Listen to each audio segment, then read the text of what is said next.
Wali Kota Depok membantah memberikan usulan penggabungan Depok ke Jakarta. Ditegaskan wacana tersebut sebatas sudut pandangnya saat hadir dalam sebuah webinar.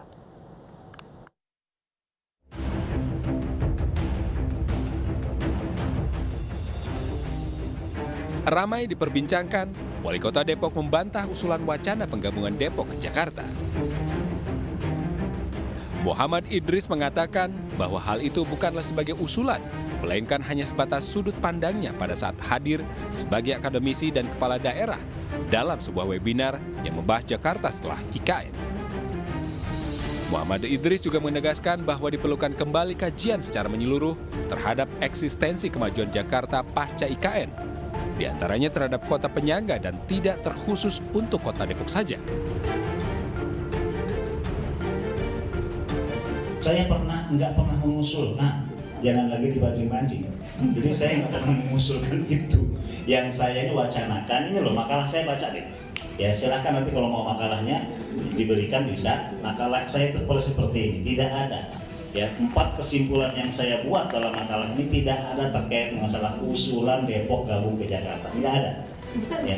Jakarta Raya, kalau Jakarta Raya memang sudah diundangkan dalam Undang-Undang IKN, saya lupa pasalnya tadi, termasuk yang disebut Pak Prof tadi, itu ada klausul yang mengatakan Jakarta diminta untuk mendraft konsep Jakarta pasca IKN, gitu. Istilah kasar kini Jakarta mau dibiarin begitu, atau mau dibentuk dalam sebuah kota metropolitan seperti apa?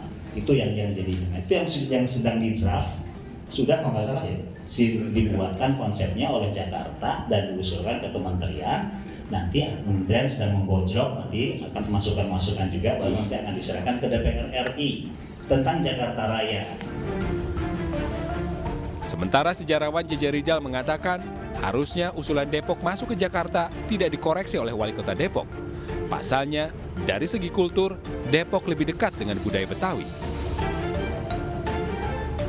Benar ya, apabila Pak Wali Kota Depok itu bicara bahwa Depok akan bergabung dengan Jakarta, itu bukan gagasan baru, itu gagasan yang lama dan gagasan yang benar.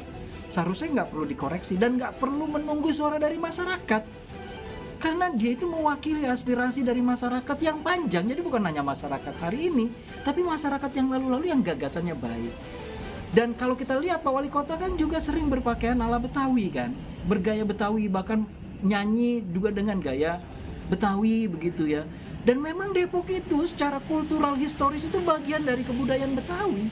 Dan Jakarta itu bagian besar dari kebudayaan Betawi. Jadi problem besarnya adalah batas-batas administratif antara Jakarta, Depok, Tangerang, Bekasi itu pernah ingin dilunturkan oleh Bang Ali di tahun 1970-an. Karena apa?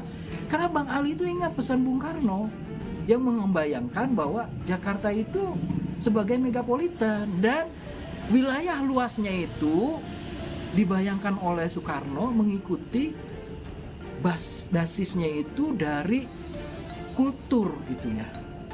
Jadi wilayahnya secara kultur mengikuti wilayah penutur bahasa Betawi kan. Karena waktu itu ada seorang peneliti namanya Lakerker gitu ya, meneliti bahasa Betawi itu ternyata wilayahnya yang kemudian diterjemahkan sebagai Jabodetabek. Jadi gagasan inilah yang mau dibawa. Makanya kan ajaib ya sekarang misalnya gimana menyelesaikan orang Depok yang sebenarnya orang Betawi tapi belajar muatan lokal harus bahasa Sunda begitu. Orang Bekasi yang secara kultur itu orang Betawi tapi harus belajar bahasa Sunda. Nah, itu kan contoh yang paling gampang bahwa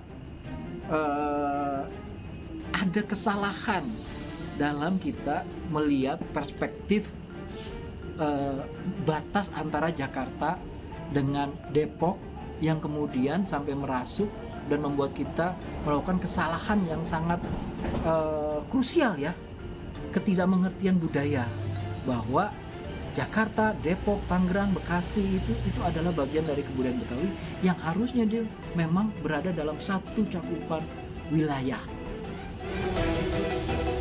Morfologi Jakarta berdasarkan apa yang dibuat oleh VOC. Ada batas perkotaan dan suburban, di mana wilayah suburban lebih cocok dengan kultur Jakarta dan sekitarnya saat ini. Dari Depok, Jawa Barat, Iyung Rizky melaporkan.